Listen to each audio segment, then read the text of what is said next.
Mukam karoti vachalam pangam gangayate girim yatkrpatamaham vande Sri Gurundinataranam Paramanandamadam Sri Chaitanya Ishwaram. Hare Krishna. So we have been reading Srimad Bhagavatam chapter by chapter, but unless we have the overview, like we will not be able to follow the storyline or the flow of Bhagavatam. If you have the flow of Bhagavatam, then we will be able to correlate everything in Srimad Bhagavatam. What is the point, what Srimad Bhagavatam is trying to make? Actually, devotees, so gurus and many saintly devotees, what they say is Srimad Bhagavatam is Krishna himself. Like we'll see how that is mentioned here. So we'll start with this is the overview of chapter 1 to 11. And so the first chapter starts with like the prayers to Krishna. So before reading Srimad Bhagavatam, we have to offer respect to Krishna because Srimad Bhagavatam is not different from Krishna. That's why we have to say Om Namo Bhagavate Vasudeva prayers. And then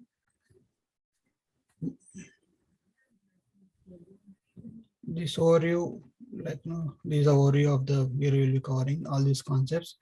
And then this the first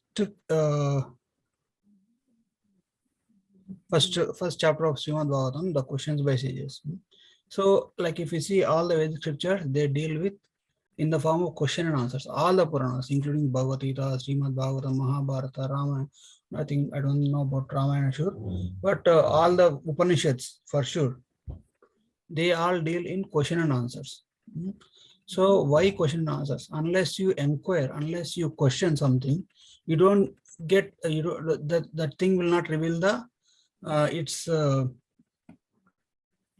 main the essence of that thing. Means like if you see a person who questions anything will gain more knowledge about that thing. If something fails to answer when questioned, means there is no authenticity in that. So that's why in all Vedic scriptures, questioning is very much encouraged. So that's why Krishna says in Bhagavad Gita, right? Pariprashnena sevaya upadekshanti te gnana tattva darshana, means you have to approach a right spiritual master, and then you have to serve him and humbly inquire him. So Srimad Bhagavatam also starts with questions by the sages. So this is the overview of first chapter. In this chapter, the subject glories and goal of Srimad Bhagavatam are mentioned, and how sages glorify Sutta Goswami, and then questions by the sages. What are the questions asked by the sages, which leads to end their Srimad Bhagavatam? Okay. So the first three verses are said to be the short essence of Srimad Bhagavatam. Means like in brief, they will summarize entire Srimad Bhagavatam. So first verse, Janmadhyasya tonvayaditarataschaartve sabhignaswarat tene brahma hrudayadi kavaye muhyanti yat surayat tejo varimridam yata vinimayo yatra trishargo mrisha dhamna svena sardani rastukoham satyam param dhimahi. So first verse says, the premier Lord, cause of all causes of creation, maintenance and destruction, and he is cognizant of everything either directly or indirectly, and he is fully independent, and he is Swarat, he is fully independent. And first that person, these are the characteristics of the supreme personality of Godhead, and that personality imparted this Vedic knowledge unto Brahma. Then even the great sages and demigods cannot understand, are placed in illusion when they directly try to understand. That's why it is recommended when we have to understand the pastimes of Krishna, we have to get them through a bona fide spiritual master. Otherwise, we will be bewildered. Okay.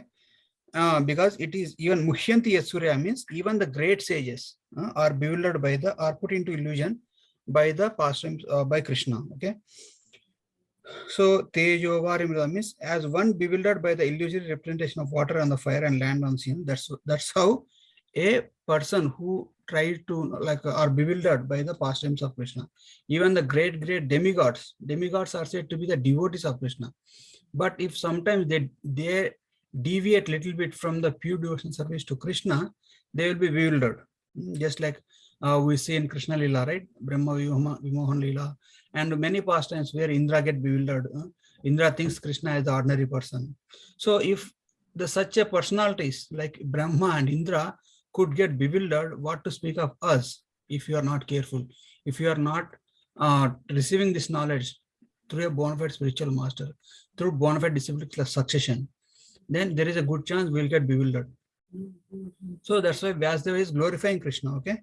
And only because of him do the material universes temporarily manifest by the reactions of the three modes of material nature.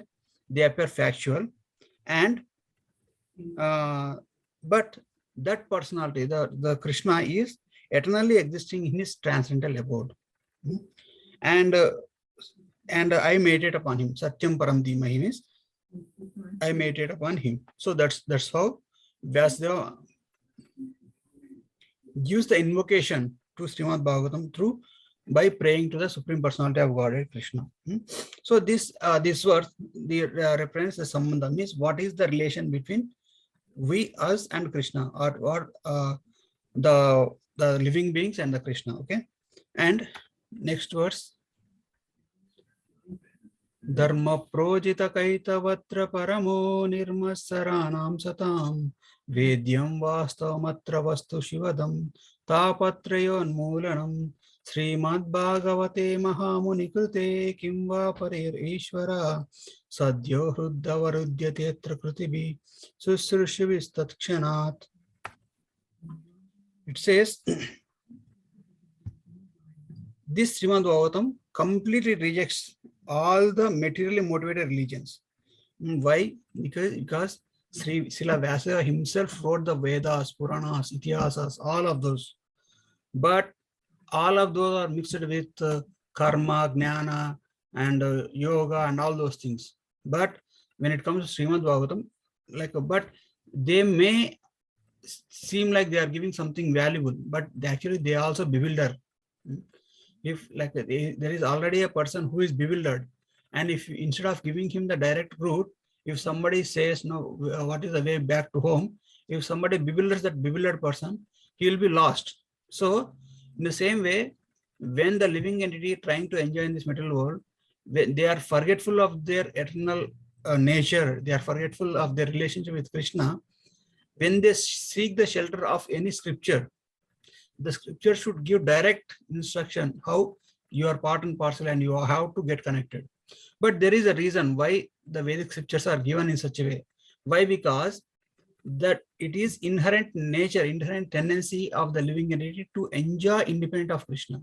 Because the living entity wants to enjoy independent of Krishna, the Vedic scriptures are designed in such a way that they will give in installments. As we progress, they will give more and more like that. So the essence of the purpose of all the Vedic scriptures and all the Vedas, Itihasas, Puranas is to systematically bring a person to the level of bhakti, jnana and vairagya, by providing jnana and vairagya. So, but in the case of Srimad Bhagavatam, it will completely reject all the materially motivated religions. Srimad Bhagavatam doesn't promise material enjoyment or promotion to the heavenly planet, because these are all temporary things. They are going to go anyhow. They are going to get lost over a period of time.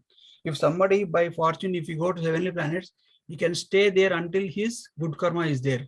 After his good karma is over, he has to fall back into this material world. The person who is situated in the platform of Brahma can also fall down. What to speak of Indra and other demigods? So that's why Srimad Bhagavatam doesn't direct us any of these temporary things. So when it comes, when it rejects even the highest positions in the material world, such as Brahmaloka and Indra or Swargaloka, then what to speak of material benefits like more money, lot of fame, name, and power in this material world. So what is the ultimate thing? What is the ultimate goal one has to achieve? Srimad Bhagavatam directly gives that and tries to show us the right way through the lives of pure devotees. And it propounds Paramo Nirmasaranam Satam. It propounds the highest truth. It doesn't settle for anything less. So, and it is understandable by the devotees who are pure in heart. Okay. So this Srimad Bhagavatam is Nirmasaranam Satam, and distinguishes the highest reality from illusion, and in Tapat, it will uproot all the threefold miseries, Tapatrayan Mulanam. And then, Srila Vyasa himself says that this Srimad Bhagavatam is compiled by me directly, the Mahamuni, and what else you need more? So just following Srimad Bhagavatam, just reading Srimad Bhagavatam, just having full confidence in Srimad Bhagavatam is in itself sufficient for the perfection of our spiritual life and material life as well. So if you see, like, Bhaktisiddhanta Thakur says, like, when some attack happened from some religious organizations and all the literature and scriptures are destroyed, and Bhaktisiddhanta Thakur said, as long as Srimad Bhagavatam is not there, then there is not much loss in this material world, and all the scriptures in the entire world can be lost. If only Srimad Bhagavatam is there, one can attain all perfection. So that is the position of Srimad Bhagavatam. So, and Srila Vyasdeva himself is saying that this is the highest, this proposes the highest truth, and it leads to the all perfection. So, and what else you need more? Like this, and this verse can be considered as Abhidaya, means like how one should endeavor. And the next verse of says, Nigamakalpatarorgalitam phalam sukamukadamruta samyutam vivada bhagavatam rasamalayam muharaho rasika bhuvi bhavuka. So, and then later on, as you writes, it's like Srimad Bhagavatam is very much relishable. It says it's the taste of sweetness, and it's like ripened fruits of Vedic wisdom. So you don't have to eat also, because it's like fully ripened. You just have to take it and drink it. It is ready to ready to be released. And Srila Vyasdeva is encouraging. Okay, oh expert, thoughtful man, please release Srimad Bhagavatam, the mature fruit of the desire tree of Vedic literature, that becomes the tastier than by the touch of Srila Sukadeva Goswami. Means we all know that, right? Like when a fruit, how we there are many fruits on that tree of Vedic literature, but this particular Srimad Bhagavatam is touched by the parrot. So when a fruit is touched by the parrot, means it is said that parrots have the sense that they know which is the tastiest fruit. Then they will only touch that fruits. So like that's why the fruits that are touched by parrots are very sweet in nature. So here Srila Vyasdeva is saying that this Srimad Bhagavatam is touched by Shukadeva Goswami. Shuka, another name of Shuka is parrot, okay? Because Shukadeva Goswami is the parrot of Srimati Radharani, okay? And then these three verses gives the summary of Srimad Bhagavatam, means like Sambandha, Abhidaya, and Prayojana. And coming to the scene, actually in the Naimisharanya forest, the sages, they are set to perform 1,000-year sacrifice, because the sages realize that Kali Yuga is going to start, and they are planning to perform 1,000 years old sacrifice for 1,000 years. So they have been performing, and even though they are qualified sages, but they are not sure if this sacrifice will give the result or not, because The Karmakanda section of the Vedas, which includes all the sacrifices, all the yajnas and yagas, is such that if any mistake happens when performing any of these Karmakanda activities, result won't come. It's like a experimental chemical reaction. Any little bit portion, any mishap anywhere in the process, result will be totally abnormal. So, but what the sages did, they actually decided we perform this sacrifice in the morning, and in the evening we sit down and listen to Srimad Bhagavatam from Shukadeva Goswami. They decided that, and they gave this Vyasasan to Srila Suta Goswami, and then offered him respects, and then they glorified the Suta Goswami, how he is freed from all vices, and he is well read, and he is very submissive to his spiritual master, and he knows the essence of all the scriptures, and he is a perfect person. And they mentioned that this Kali Yuga, Prayena Alpayasa Sabya Kalau Asmin Yuge Jana Manda Sumanda Matayo Manda Bhagyan Upadrita, means in this Kali Yuga, Praya and Alpayusabha, they are short-lived.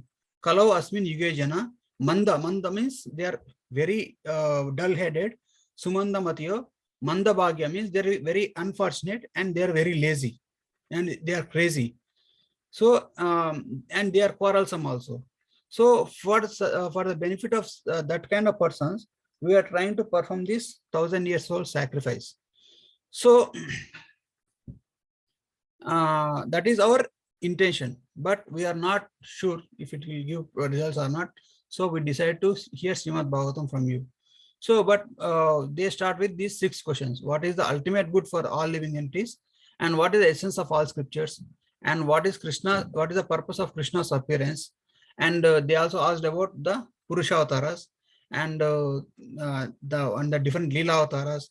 And then the 6th question they asked is, whom did Dharma took shelter after Krishna's disappearance? So these are the 6 questions which the sages of Naimisharanya asked Sukadeva Goswami after which will lead to the entire Srimad Bhagavatam. So here what can we observe is, like the mood of the sages in requesting these questions is, they are compassionate about the Kali Yuga people. They are eager to hear more about Krishna, and also they have faith in the devotees, the holy name, and the knowing the glories of Krishna, and then they know what is the best thing that they have to do right at any situation. So it will lead to the 2nd chapter, in which Suta Goswami, perfectly satisfied by their questions, thanked them and attempted to reply. So in any spiritual conversation, what will lead to the ultimate spiritual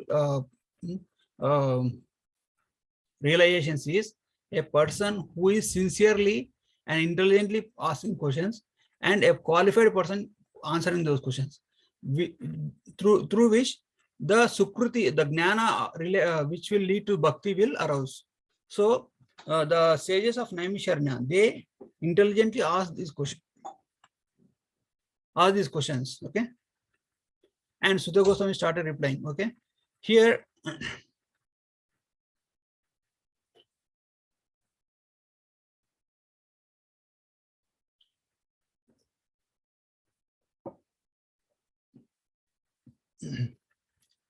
the sages also asked about they know that Srimad Bhagavatam is narrated by Srimad Srila Vyasadeva, and also they know about Sukadeva Goswami also. But for the benefit of everybody, the sages are asking the questions about Srila Sukadeva Goswami, because Sukadeva Goswami is the person who actually gave Srimad Bhagavatam to the world. But we'll come to know how Sukadeva Goswami learned Srimad Bhagavatam through Vyasadeva. Like he gave in precise manner, and Sukadeva Goswami taking the knowledge of Srimad Bhagavatam from Vyasadeva, he realized it through his devotion, through his application. He realized Srimad Bhagavatam, and then he again gave in detail to Parikshit Maharaj. And when Sukadeva Goswami was narrating this pastime to Parikshit Maharaj, Suta Goswami was present in the assembly. That's how Suta Goswami gets the knowledge from Sukadeva Goswami. And now Suta Goswami is narrating to the sages of Naimisaranya. So, and Vyasadeva, in order to include all the questions, all the conversations related to Srimad Bhagavatam, he started writing everything which took place as a conversation between Suta Goswami and the sages of Naimisharanya. And the sages of Naimisharanya asked the question about the Sukadeva Goswami, because Sukadeva Goswami, he stayed in the mother's womb for 16 years. And that will come later. And before answering the questions, the Sukadeva Goswami, he offers prayers to the Vyasadeva and Srimad Bhagavatam and Saraswati Devi, and then he started answering. He started saying that what is the best thing, that is what is the most beneficial thing, that is for the all living entities, is Savai Pumso Parodharma Yato Bhakti Adokshaya Ahaituki Apratihata Ye Atma Suprasidati. Means, what is the best thing that one can do in this material world is the supreme occupation of all humanity is to perform unmotivated, uninterrupted devotional service to the Lord. So, and when we perform this unmotivated, uninterrupted devotional service, what will happen? Vasudeva Bhagavati Bhakti Yoga Prayojita Janiyatyasu Vairagyam Jnanira Tattvadarshana Janiyadyasu Vairagyam Jnanamcha Yat Ahaituki. Means, it will give knowledge and detachment. When we have knowledge and detachment are the most important ingredients to achieve bhakti. So, and again, Sudha Goswami glorifies, says that Dharma Swanustita Pumsa Vishwakshvanakuta Asviya Nautpadete Etiradim Shyama Evahi Kevalam. Means, if the activities and anything that we do in this material world, if it does not arouse the devotional service to Krishna, anything that we may take, if it is jnana, karma, or any activity, dana, dharma, any activity that we perform in this material world, if it doesn't arouse bhakti towards the Supreme Personality of Godhead Krishna, it is shrema evahi kevalam, it is useless labor. Means, all our activities in this material world should be in such a way that it will arouse the bhakti towards Krishna. After saying that, he says, he gives what the sages, what the great what the learned sages say about the God. Okay, Vadanti tat tattvavidas tattvam yajnanam advayam brahmeti paramatmeti Bhagavan iti shabdate. Means, the learned sages say that Bhagavan has three features: Brahmeti, Paramatmeti, Bhagavan. He has Brahman, Paramatma, and Bhagavan. These are the three features of the Supreme Personality of Godhead, and one can know about the only bhakti is to be obtained by one's own prescribed work, and one can know Lord by any of these features. Okay. And he says about how one, so he finally says, he trying to answer the first question. What is the first question? What is the ultimate good for the humanity? So he says, ultimate good for humanity is to come to the platform of bhakti, and all our endeavors should bring us to the platform of bhakti. And then here he explains the progressive path of bhakti. Means, Shraddha, Sadhu Sangha, Bhajana Kriya, Anartha Nivati, Nishtha, Ruchi, Asakti, Bhava, and Prema. We all know all these things, right? Shraddha means showing interest in the devotional topics, hearing Krishna Katha or taking the association of devotees. And then after showing interest in Krishna Katha, we will take the association of devotees. Means, affinity to hear about the Krishna's pastimes. And then after hearing, we develop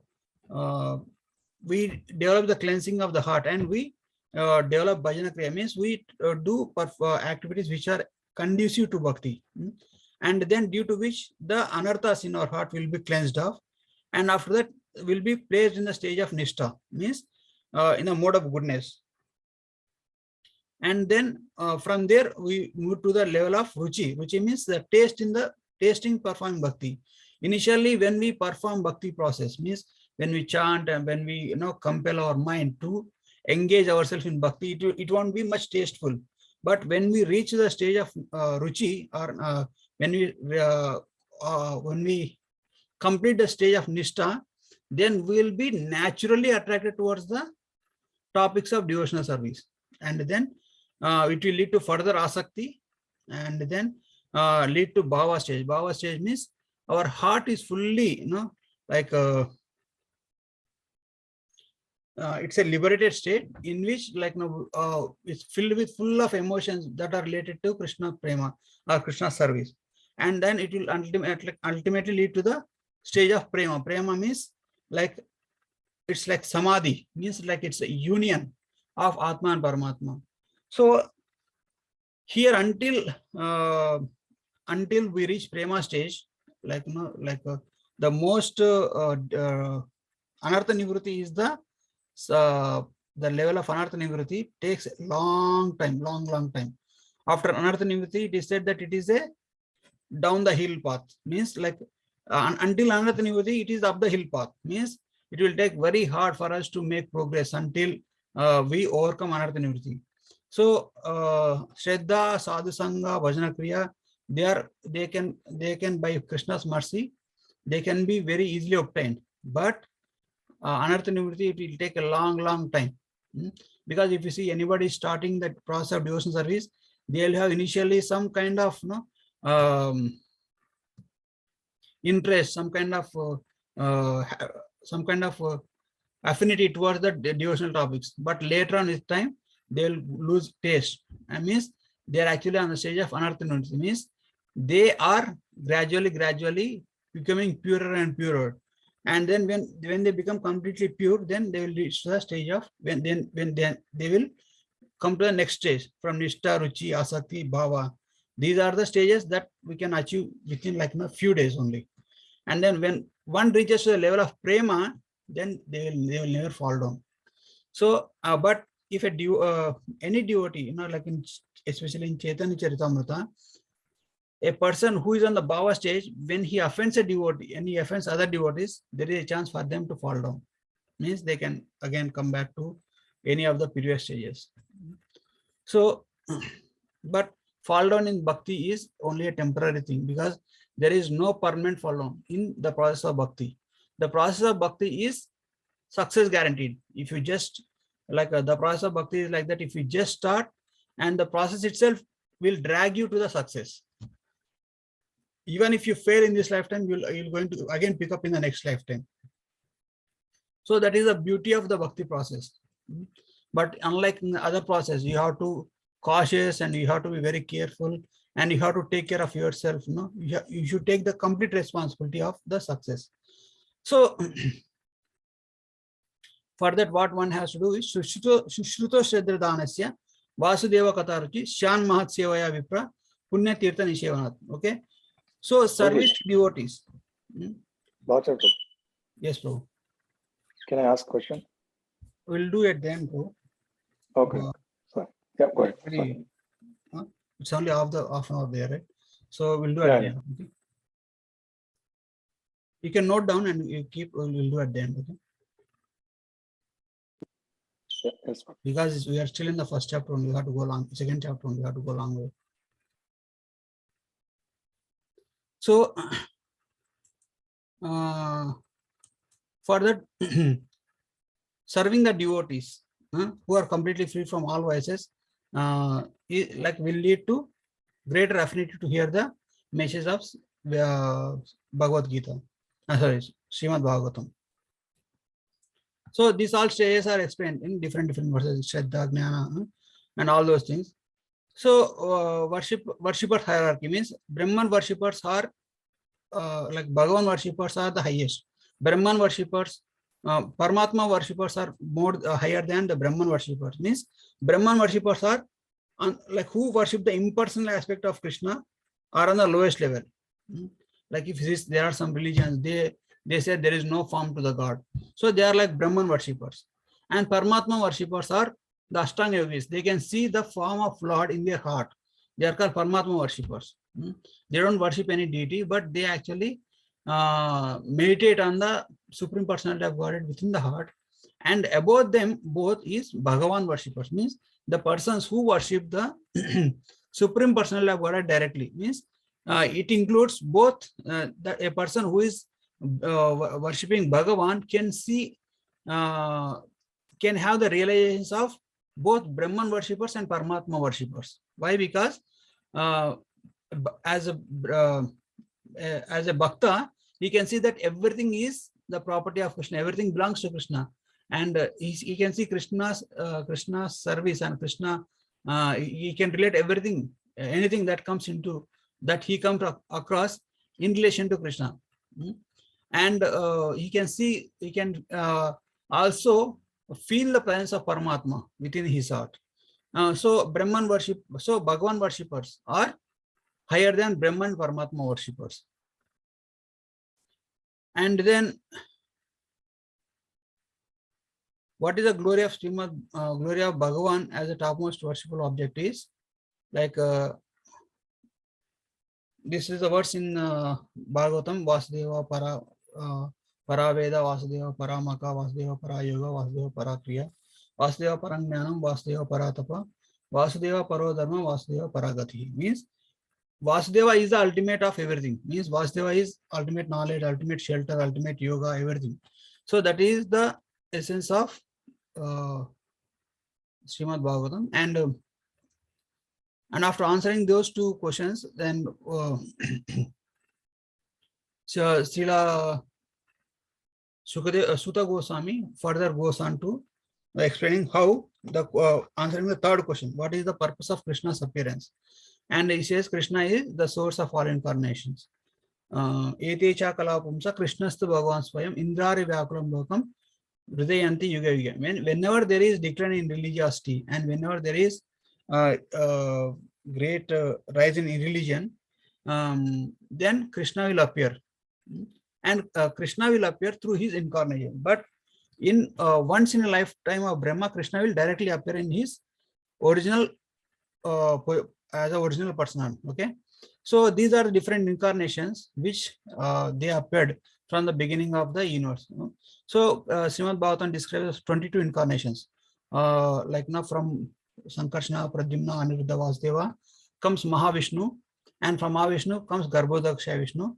From Garbhodaksha Vishnu, Brahmaji comes. From Brahmaji, 4 Kumaras, and after that, Srimad Bhagavatam explains about the appearance of Varahadev and Naranarayan Rishi, Narada Muni, and Dattatreya Rishi, and then Kapila Muni, and then Rishabhadev, Prithu Maharaj, and Matsya Avatar, and Kurma Avatar, Mohini Avatar, and Dhanvantari, Narsinga Dev, and then Vaman Dev, and then Parashurama, and then he also appears as Vyasadeva, and Rama, Krishna, and Balarama, and Buddha and Kalki. These are the different incarnations of Krishna in the Kali Yuga. So it is said that Avatarahi Asankhya means the avatars of the Krishna are unlimited, but these are only like scheduled incarnations of Krishna. Means like these are the only incarnations that are mentioned in the scriptures. These are the scheduled incarnations. Other times Krishna may come or may not come, but for sure Krishna will come in this form, in these incarnations. So and then after explaining all those incarnations, Krishna Vyasdeva writes, Ete chamsa kalapumsa Krishnastu Bhagavan Swayam Indrari Vyakulam Lokam Hridayanti Yuga Yuga. Means Krishna will appear. Krishna is the source of all incarnations, and he appears according to time, place, and circumstances. So, and then after explaining all those things, the material, Sutta Goswami also explains this universe as the gross and subtle body of the Vishnu. Means Virat Rupa is the subtle body, just like you have gross body and subtle body. Gross body is like material things of this universe, and subtle body is the universal form of Krishna. Okay. And after saying that, only fools consider Lord's spiritual pastimes as ordinary. Understanding Lord needs to Lord needs to be in service. Okay. And then after explaining all those things, Sutta Goswami says that Srimad Bhagavatam is the literary incarnation of Krishna himself. And then it is a cream of all Vedic literature, and it is given by Krishna. Okay. And then Sutta Goswami then takes to the chapter of appearance of Sri Narada. Means why? Okay. He says, you can observe, right? First he explains the glory of bhakti, and then how Lord comes to establish bhakti again and again. And then Sutta Goswami explains about the Lord's different incarnations, and he explains how Srimad Bhagavatam is also an incarnation of Krishna, and then how Srimad Bhagavatam has come about. That's what Sutta Goswami is going to explain now. So so it has like once Vyasadeva was morose, means he was not satisfied within his heart with his work, and he was thinking, what did I go wrong? Where did I go wrong? I have written all 4 Vedas, Puranas, Itihasas, Upanishads, and all different sub branches of Vedic literature, but still, even though I have performed so much of magnanimous work, and which is for the benefit of all living entities, why am I not satisfied? So when Vyasadeva was contemplating like this, at that point of time, his guru Narada Rishi appears. So Narada Rishi appears, and he actually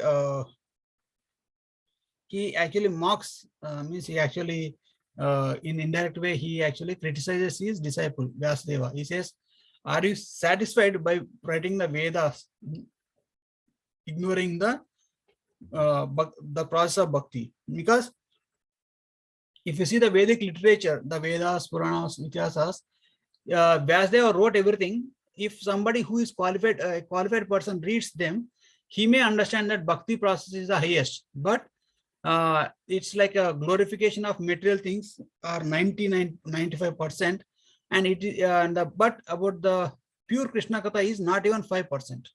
If you take any of the scriptures like Bhagavat, Mahabharata, or the Vedas, Upanishads, they actually highlight different angas of the dharma, artha, kama, and moksha, but not the process of bhakti directly.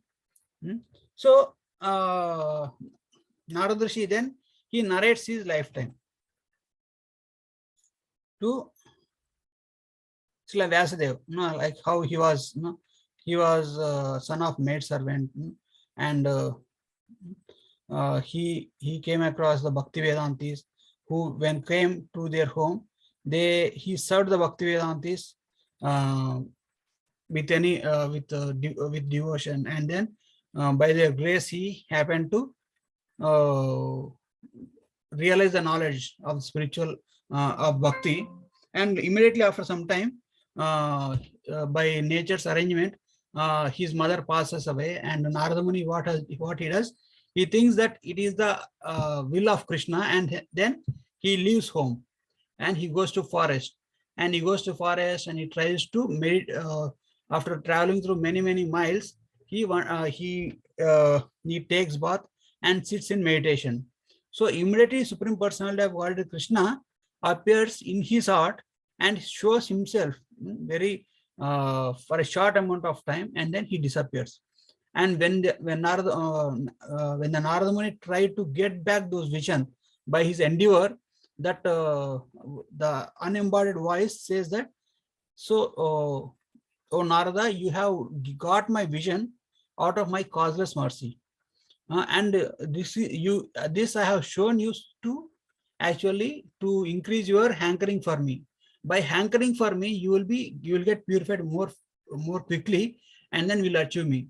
So you may not be able to get my darshan in this lifetime, but after this and after end of this life, you will be able to get the spiritual body where you can get my darshan regularly, and you will be able to preach the knowledge of bhakti throughout the creation. And that's how Lord benedicts him. And after getting their benediction, Narada Muni says that by Lord Krishna's mercy, all the transcendental knowledge is revealed in his heart, and then after that end of his life, in the next life, he becomes the Narada Muni. And then Narada Muni, after that, we all discussed all those things. After Narada Muni passes his old body, he gets a new body, which is the body of Narada Muni, which is a spiritual body, and he preaches the knowledge of Krishna consciousness or bhakti throughout the all the worlds. Okay, and after narrating all these things to Vyasadeva, and just see, this is how, like, even a insignificant, I was a very unqualified person. I was a son of maid servant.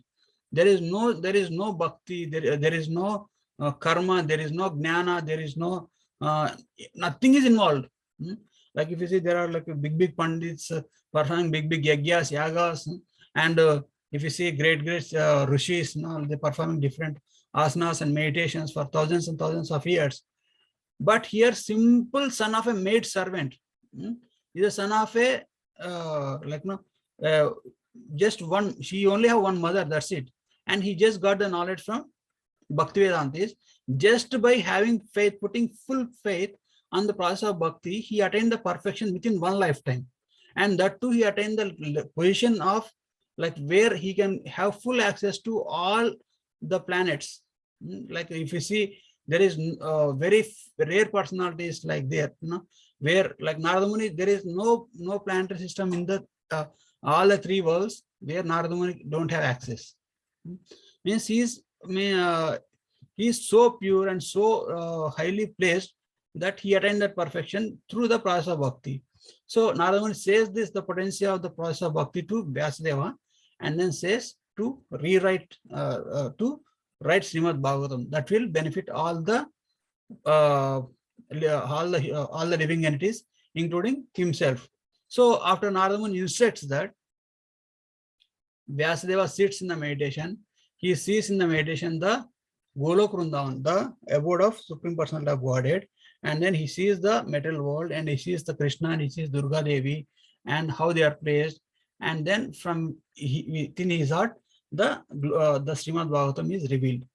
So and Sutta Goswami then brings the how Srimad Bhagavatam is put in the script, put in the written, like he started narrating the pastime of the Mahabharata, where after the end of Kurukshetra war, what happened is, like after the end of Kurukshetra war, the Kauravas were defeated, and Duryodhana was laying there with his broken thighs, and the Pandavas won the Kurukshetra war, and they were thinking that all the enemies are defeated.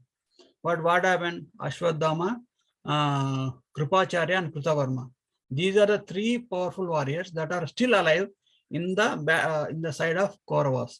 So Ashwadhama goes to Duryodhana, and Duryodhana, out of vengeance towards the Pandavas, he actually makes the Ashwadhama as the general, and then says, war is not yet over, you are still there on our side, so I will make you the chief of my army now, and you take this war forward. So what happened, like in the Ashwadhama, then when all the persons in the Pandavas camp were fast asleep, he enters in with the blessings of Lord Shiva, and with a knife, and then with a sword, and then this Ashwadhama, Kritavarma, and Kripacharya, all these three people kills everybody in the Pandavas camp.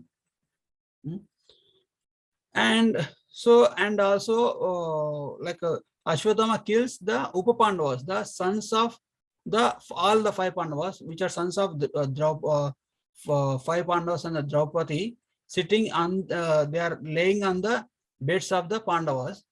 He kills all the five Upapandavas, thinking that they are Pandavas. But by Krishna's mercy, the Pandavas are saved. And that next day morning, it was discovered that Ashwadama is responsible for killing of the sons of the Pandavas. So in order to punish them, like Krishna and Arjuna goes after Ashwadama, and Ashwadama, seeing that Krishna and Arjuna are fast approaching, and seeing that there is no possibility for his escape, he actually throws a Brahmastra at them.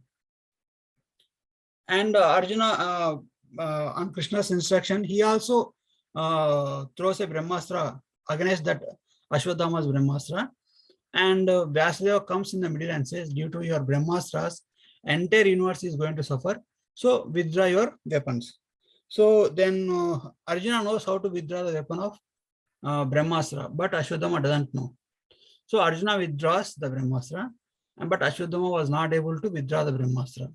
So what happens? Then Vyasdeva says, if you are not able to withdraw this Brahmastra, then you redirect this Brahmastra to something else. So then Ashwadama was so still, he was so much of cruel, so much of vengeance, so much of so he had anger towards the Pandavas. So he redirected that Brahmastra towards the womb of Uttara. Okay. So and at that point of time, the Pandavas capture Ashwadama and they brings back them to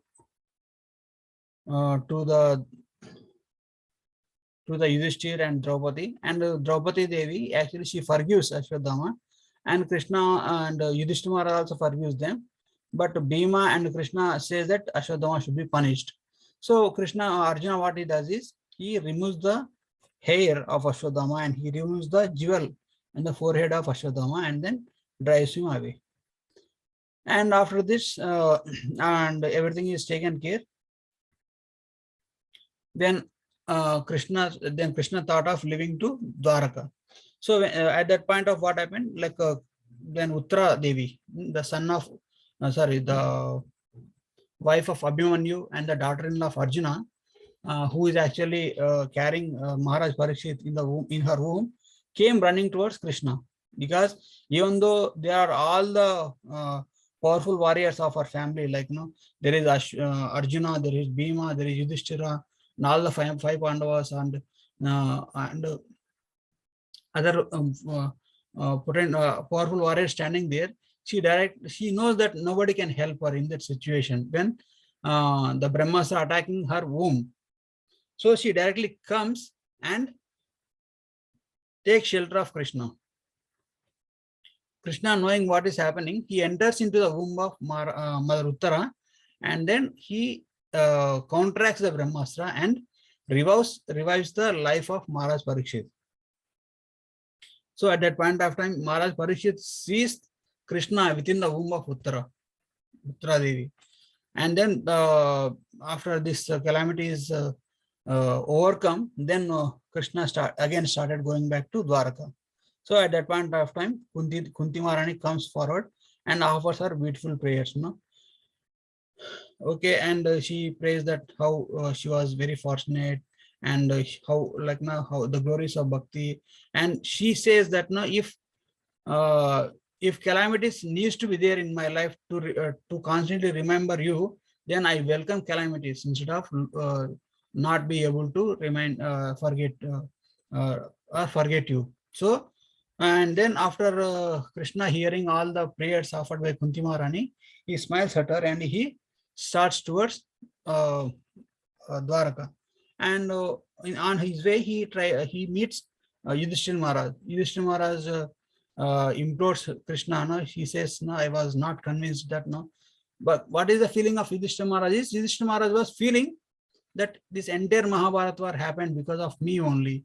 If I would have taken not opted to go for war, so many people would have saved their lives. So he was in a guilty feeling. So this feeling of dissatisfaction within the heart of Yudhishthira Maharaj came by the arrangement of Krishna himself. So Krishna, in order to pacify him, he stayed a few more days, and then he performed 3 Ashwamedha Yagyas, and then he also took Yudhishthira Maharaj and other Pandavas nicely dressed in royal costumes to Bhishma Dev.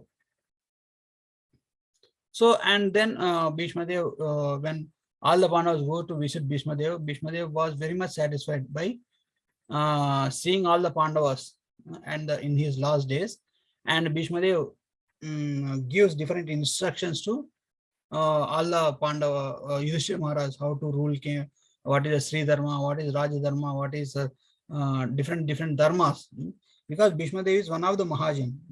So he knows all the intricacies of Dharma.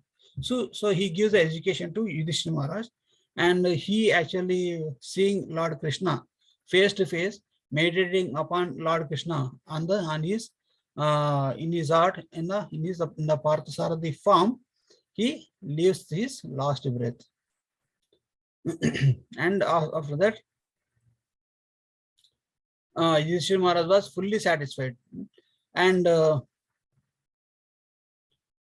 after satisfying Yudhishthira Maharaj, Krishna starts again back to Dwaraka. So when Krishna starts to Dwaraka, and he travels to different provinces, he meets many devotees on his way, and then he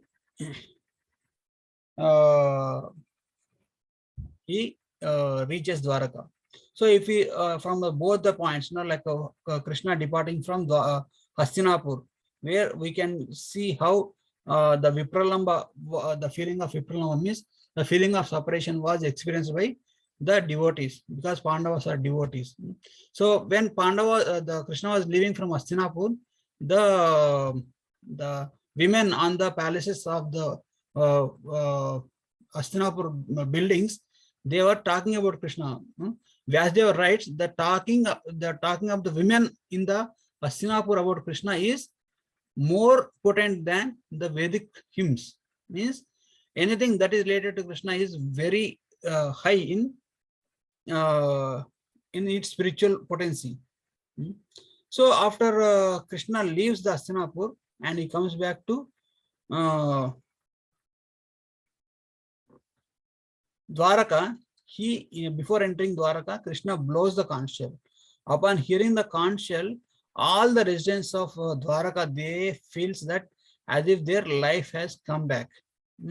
And then here we see how the Sambhoga means how to welcome the Lord in our hearts, in our families, in our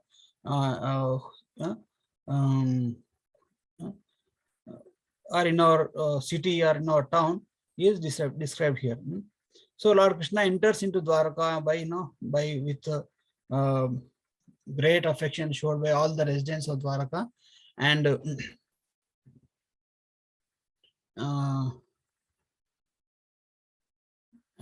Krishna pays respect to different personalities based on their intimacy with them, and then he finally goes into the palace of Krishna reciprocates with close relatives, offer respects to the elders, and offers love to the younger people, and so different. He reciprocates with everybody. That is the magnanimity of Krishna. He never every person in Krishna's Krishna Bhakti, in Krishna consciousness, will have full reciprocation with Krishna. So that's like spiritual world. Dwaraka is actually more than Sargolok, it's like a spiritual world. So after Krishna pays respect to his elders in his palace, and then he will enter into the palaces of his queens. So his queens, who are in separation for many months until that point of time, after seeing Krishna, they embraced Krishna within their heart, and they sent their grown-up children to to embrace Krishna. Means because since a lady cannot directly go and hug her husband, so she sends her children. So that's and here Vyasdeva is highlighting that the beauty of the queens of Krishna, because like even though the queens of Dwaraka are so beautiful, even the Cupid will become bewildered upon seeing her beauty. They are not able to attract the heart of Krishna with their beauty, but they were able to attract the love of Krishna only through their service and bhakti and service attitude. And and that is the end of 11th chapter. Means, like we have seen how the like Bhagavatam is, the questions of sages are the sages of Naimisharanya asked the questions to Sudha Goswami, and Sudha Goswami answered them, and he established the glories of bhakti, and then he explained the different incarnations of Krishna, and then after explaining different incarnations of Krishna, then comes the advent of Srimad Bhagavatam and how Srimad Bhagavatam came about. Like for that he narrates the pastime of Vyasadeva's life, Vyasadeva's conversation with Narada Muni, and Narada Muni's past life, and then Vyasadeva's vision, and then how what are the things leading to the birth of Emperor Parikshit. So until that point of time, and after Krishna Dwaraka enters into the palace, then the next chapter starts with the birth of Emperor Parikshit. Okay, so that is the overview of the 11 chapters of Srimad Bhagavad Gita. Now we can, if you have any questions or comments, you can take from here. Hare Krishna. I hope you're able to follow. Thank you, Prabhuji. I had a question. Can you go to slide number 25, Prabhuji? What is it about, Madhvi? There was a word, gruha something. 3 types of.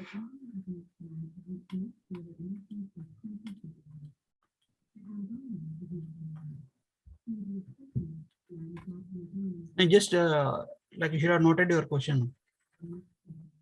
Oh, sorry, I didn't know. Yeah. Oh, so yeah, the previous. Yeah, this Prabhuji. Yeah, Shruta Gruhitaya. What does that mean, Prabhuji? Shruta.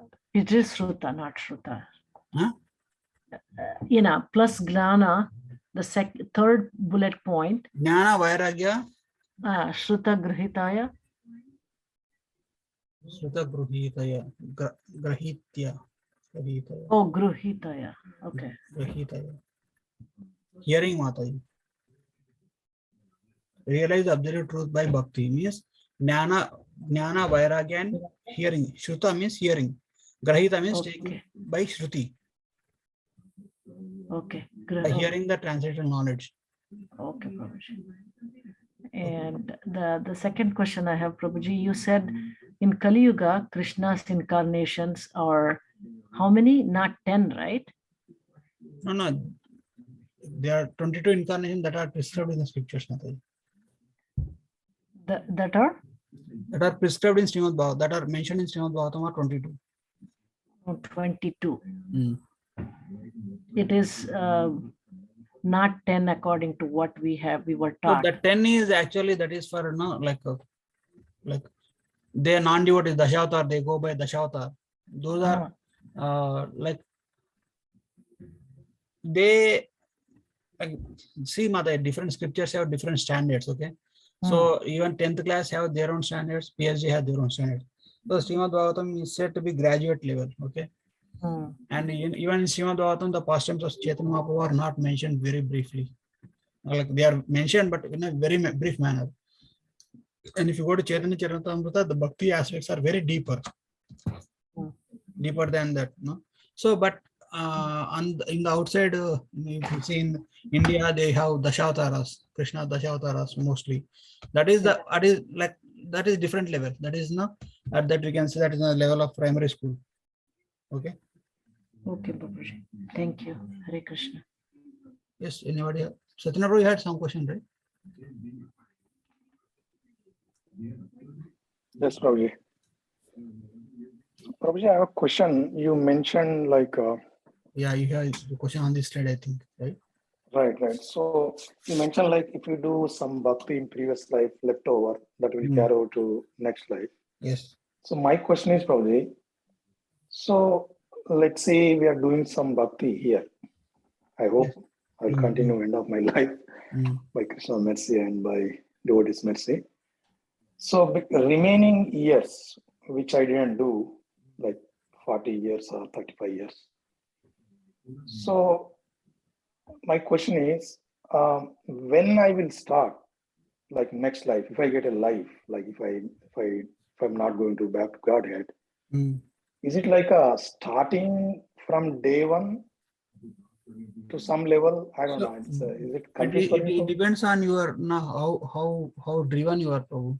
So basically, the thing is like we have material desires, so and we have this tendency to enjoy independently, and material nature wants to satisfy us, and Krishna wants to satisfy us to to fulfill our desires of doing lording over desires of being a creator, maintainer, and destroyer. So for that, now as long as the desires are there, Krishna keeps giving. So, but for sure, like when somebody start the process of bhakti, they will resume it. Like now, that's why it is said that there is no failure in this process of bhakti. But one should be like if one is not careful enough, it might take many lifetimes. It seems like as if it is eternal. So it may take like millions and trillions of lifetime also to even to perfect. It depends on how much driven we are, how much like now consciously, how much endeavor that we are keeping to understanding that these pleasures and pains in this material world are temporary, and not going not endeavoring to relieve all the pains and enjoy all the pleasures of this material world, thinking that nothing is going to satisfy me, only Krishna bhakti is going to satisfy me. When you fully endeavor and pray for Krishna's mercy to give this jnana and vairagya. Jnana to distinguish what is real and what is temporary, what is to be done and what is not to be done, and what is favorable to recognize what is favorable to bhakti and what is not favorable to bhakti. For that, jnana is required. Even after knowing that what is good, but you should have vairagya, means you should be able to detach yourself from the activities, from the material aspects of the enjoyment. So for that, jnana and vairagya are required. So that can be only achieved through the process of bhakti. That's why Krishna it is said that jnanam cha yad ahetukim. Okay, both jnana and vairagya will simultaneously develop. So no special endeavor is required. You just keep on engaging in yourself in the process of bhakti. Over a period of time, both the jnana and vairagya will automatically develop, which will lead to the ultimate perfection. So the people who are coming to bhakti, Krishna bhakti, it's not by like a chance. So they did something in previous life. Yes, definitely, yes. That's what Prabhupada Either says jnata always. sukriti or ajnana, by knowingly or unknowingly, they might have done some bhaktyonmaka sukruti. Means the good deed which is favorable to bhakti. That's how they are able to come into the process of bhakti. Oh, thank you. Anybody have any more questions?